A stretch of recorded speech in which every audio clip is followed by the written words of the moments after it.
Mr. Duran, last week's repeal during the commissioners' meeting certainly must have been a great relief for you. But now moving forward, what do you feel you need to do here at Son Cubano to sort of escape the negative press you've been receiving for some time?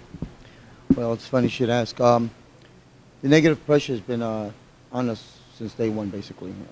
You're under the image that born and raised in West New York, you have businesses, restaurants, and others, and we're going to bring right back to West New York. I was born and raised right up the hill on the Overlook Terrace, and you feel like, well, can't get any better than that. Had good endorsements, and we beat out some of the chain restaurants that come in here, and they said, it's yours, ready to go. As you can see, we did a lovely job at the place. We spent $2.4 million of our money, family money, brothers, sisters, and well, we fixed it, ready to go, and then suddenly we realized that we have a problem with the condo association, so this has been lingering for some time. Well, speaking of the condo association, they've mobilized greatly in the last year to make your life miserable here at Son Cubano. What can you refute in terms of some of the negative publicity that you've received from the condo association, and try to set the record straight about what you've been doing as opposed to what you've not been doing? Well, leaving names out, of course, we have tried numerous amount of times of cooperating with the condo associations and other people that live in the units, understanding there's families here, children here. We've done everything possible, and I could give you a whole list of them. I'm not going to stand here and bore you with it, but of all the different things that we've done, including the circle parking here, that's used for queuing. We gave it up to them. We decided to park further out to keep the noise out of here, and we did the same there. And we've also have kind of toned down our noise in the sense that we only allow certain amount of people at a time to go outside. So basically, from 1 a.m. on, we don't allow anyone new into the restaurant. Basically because it's a bar, and then, you're probably coming from drinking someplace else. I don't need that headache. And at the same time, we have, we've also had security. We have about 4 or 5 security, 4 or 5 licensed members of an organization, Fidelities, I think it's called. They've been around for a number of years. And we also hired the police department, West New York Police Department, off-duty cops to stand here. So, I mean, we've tried everything within the grounds of being able to run a business, but yet have it secure. Many residents have said, and even at last week's commissioners meeting, mentioned that this ordinance on face value was very selectively enforced. And clearly there are other establishments in West New York, up the hill, as you mentioned, that aren't subject to the same scrutiny and harassment. What do you plan to do now in terms of voicing your concerns to the administration? Well, what I really plan on doing is I'd like to start a merchant association, if you will, the bars and restaurants. Merely not to fight anyone, just to put ourselves together, understand it, the rules and regulations they should be. I've learned a lot from this myself through the experience, and now I like to get some of these fellow restaurants, friends of mine, and see how we could better provide for our community.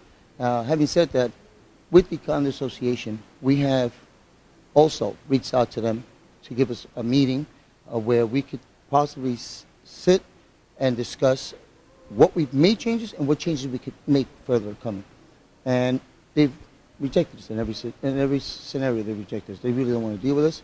They just want us out of business, as they said once. How has your rapport with Mayor Roque deteriorated in the last year, regardless of this ordinance? I mean, has this appeared to be political to you? I would have to say yes. I think, and I've said a number of times, Mayor Roque took into leadership with very little experience, and he also hired. His ticket was of commissioners had very little experience, and a town that's had trouble in the past, financial trouble, they should have probably put in a couple of commissioners with experience, and having done so, he felt committed to the condo association, making promises he surely shouldn't have made, and he wanted to keep. And one of them was obviously trying to see how they could come to terms, their terms, of perhaps slowing us down, closing us down, or whatever it took. And I didn't feel the cooperation. I think as of late, last 6-8 months, I started feeling a lot more of it because the truth came out. The truth is that we pay taxes, we employ we were 30, we're about 60% of our employment here, it's about 103 employees, are from West New York. And I think one of the commissioners, Frias, I believe it is, we left her all the applications. So they call us first, and we want to provide jobs to these people. We want to provide, we started now with the West New York Board of Ed has a program. I don't recall the name of it, but I know it's ran by a gentleman named Sal. What it does is they have kids who want to perhaps go into culinary, cooking, and all these programs of food. They're up with the health issue as far as making sure the kids are not overweight. So we invited them come in September. So they're going to come down, and we're going to probably have many of these students come in and learn about chefs, learn about waiting tables, learn anything they can about the restaurant business.